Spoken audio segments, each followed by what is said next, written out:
Fala galera, beleza? Aqui quem fala é o Thiago, sou do canal Sorrilha, você está sendo filmado. E no vídeo de hoje, galera, eu vou trazer uma breve discussão sobre a história dos Estados Unidos, como ela é passada no ensino médio, ensino fundamental e alguns mitos que eu vou tentar desmistificar aqui, tá?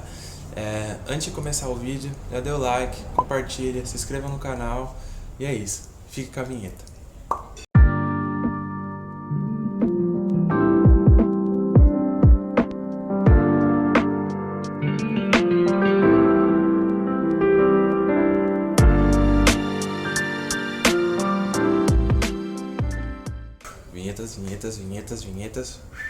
Vinhetas. Então, galera, o primeiro ponto que eu trouxe aqui pra gente analisar é a questão da colônia, né? Ou como que a gente entende as colonizações na América, etc. África, Ásia. A gente tende a dividi-las, né? A gente divide normalmente entre colônia de exploração e colônia de povoamento. Mas isso é uma coisa que a gente não pode fazer. É uma coisa que a gente não pode dizer, né? Tipo, por exemplo, no senso comum muito se fala em colônia de exploração, quer dizer um país pobre. No futuro vai ser pobre. Brasil, colônia de exploração, hoje pobre. A gente já crava assim, né? E, sei lá, Estados Unidos, colônia de povoamento, hoje rico, por esse motivo. Mas não é bem assim. Pra gente entender, colônia de povoamento, colônia de exploração são apenas pequenas questões, né, políticas das metrópoles e não existe uma uniformidade, né? Não é uma colônia inteiramente de exploração, uma colônia é inteiramente de povoamento e fica só nisso, né? Por exemplo, no próprio Estados Unidos da América, a gente tem uma dita colônia de povoamento, mas não é bem assim. Se a gente pegar, por exemplo, o sul das 13 colônias, ela é basicamente escravocrata, grandes fazendas, né, produção para exportação, latifúndios, o famoso plantation, né? Enquanto o norte não. Então você tem essa não uniformidade em vários países, né, várias colônias. Você não tem marcado, isso é isso, isso é aquilo. Não, são uma mistura. E, por exemplo, uma colônia dita de exploração, como que ela vai ser simples e puramente de exploração? Você precisa se fixar na terra para você explorar esse território. Então você cria relações, você cria laços econômicos, culturais, afetivos e etc. Então, dito esse primeiro ponto, a gente vai para o segundo, né? Que é a questão do processo de independência americano. Todo fato histórico precisa ser entendido, não como só um fator que o leva a acontecer, né? Mas uma junção de vários. Por exemplo, o processo de independência americano, ele é muito atrelado pura e simplesmente à economia, né, ao aspecto econômico, que seria o quê? Seriam as leis do açúcar, a lei do chá, que seriam impostos, basicamente. A gente tem a ideia de que impostos, ponto, revolta, muito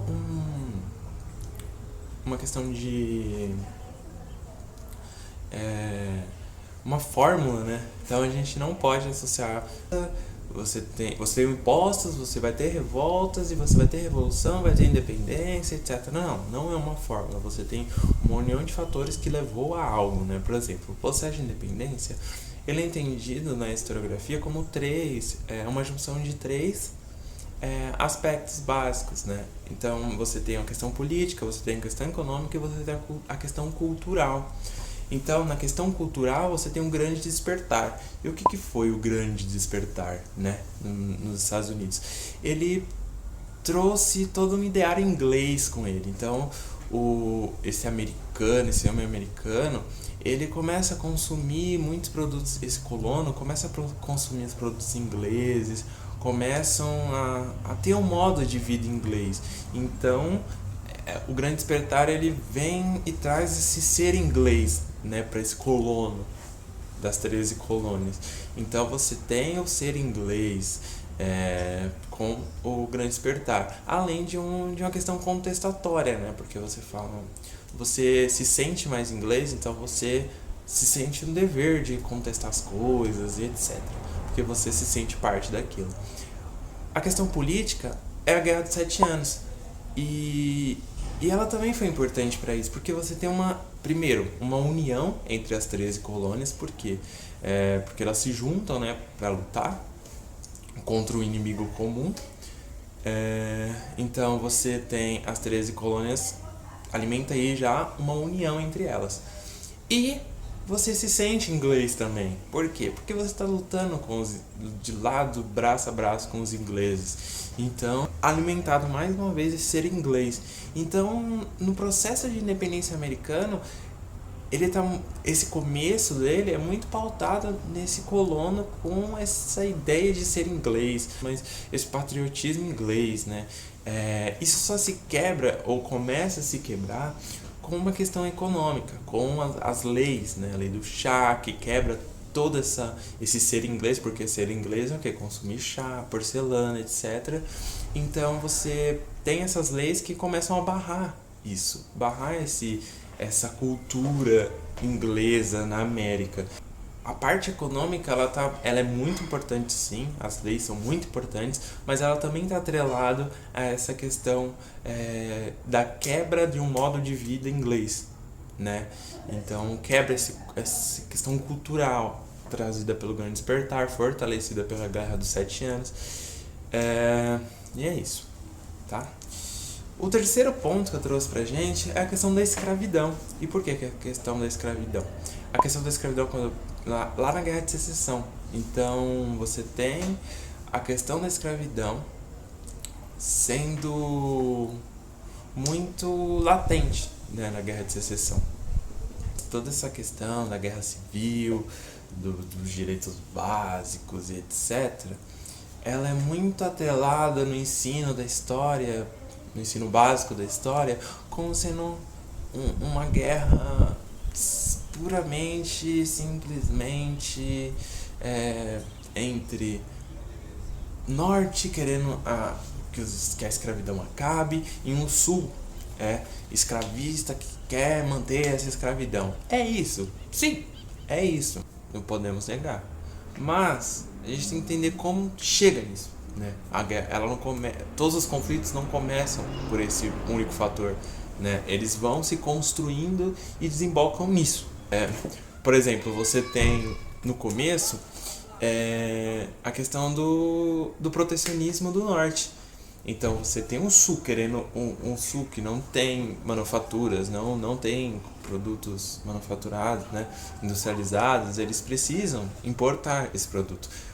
De quem é o porto? Do norte, em qual os produtos ainda estão se desenvolvendo, ainda não são produtos de boa qualidade e são relativamente não tão baratos, ou a Inglaterra, né, que já tem os produtos de ótima qualidade, e etc. Lógico que eu vou querer da Inglaterra, mas pro norte isso não é jogo, então você precisa desse protecionismo, você precisa que o sul compre suas mercadorias, mas o sul não vai querer, então aí você já tem um acirramento, né? Já tem um conflito.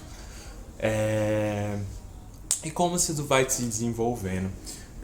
Com a ida pro oeste, você começa a conquistar novos territórios. Então você anexa vários territórios novos e, o principal, surgem e nascem estados, né? Então, com o nascimento de estados, eles entram na política. Então o norte quer esses estados para si, né? Como industrializados, como escravistas, não sei o que. O norte quer esses estados e o sul também quer, né? Mas para o sul tem um fator aí que é muito importante, porque o norte ele já tem uma economia muito mais desenvolvida do que a do sul, né? O sul olha para o norte meio com receio. Por quê? Porque o norte já está com um grande poderio econômico e agora vai ter um poderio político. Aí começam os atritos, né? Então você tem várias leis, vários acordos, né, entre o sul e o norte para resolver essa questão desses novos estados nascentes. Você tem o compromisso do Missouri, que é basicamente a divisão entre sul escravista norte, se esse estado for do norte, ele vai ser industrializado de mão de obra livre, e etc. Mas isso começa a emperrar, né? Você tem, por exemplo, a Califórnia.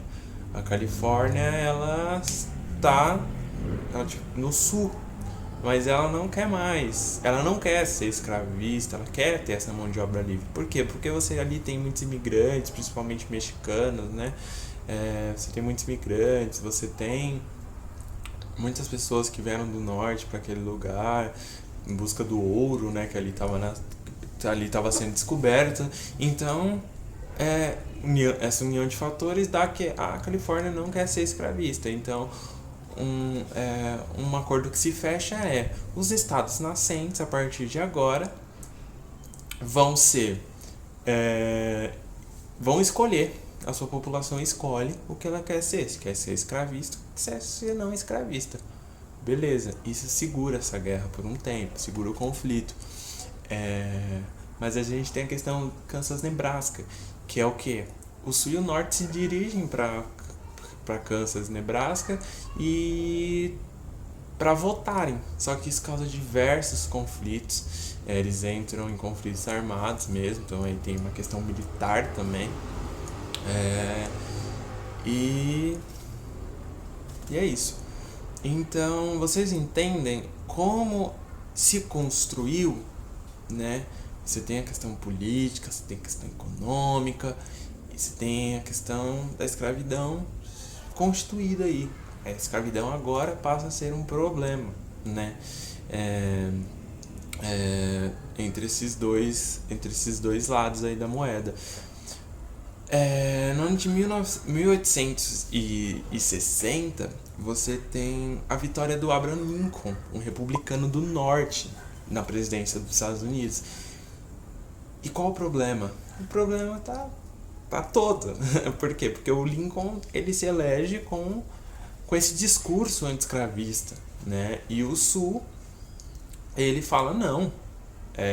Primeiro ele perde na questão econômica, e agora ele perde na questão política, que era que ele sempre ganhava.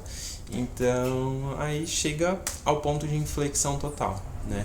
O Sul fala, se o Lincoln assumir, a gente se separa. E em 61 ele assume oficialmente, né? E em 61 mesmo, cria-se a União dos Confederados, dos Estados do Sul, e inicia a guerra. A Guerra Civil Americana. Então, vocês entendem como que foi construída essa questão da escravidão, não foi uma coisa dada, simples e ponto, né? E quando a gente fala em escravidão do norte, ou escravidão do sul, abolicionismo do norte, não vamos entender aqui um abolicionismo pautado somente na questão humana. Não é isso. Tem uma questão religiosa de que a escravidão é pecado, mas mesmo assim o homem branco seria sempre superior. Você tem uma questão econômica, né? Vocês já ouviram a frase escravo não compra, então você tem essa questão econômica também. Mas é isso, basicamente é isso. Dê like, compartilha com seus amigos, se inscreva no canal, ative o sininho das notificações. E é isso, valeu galera, beijos.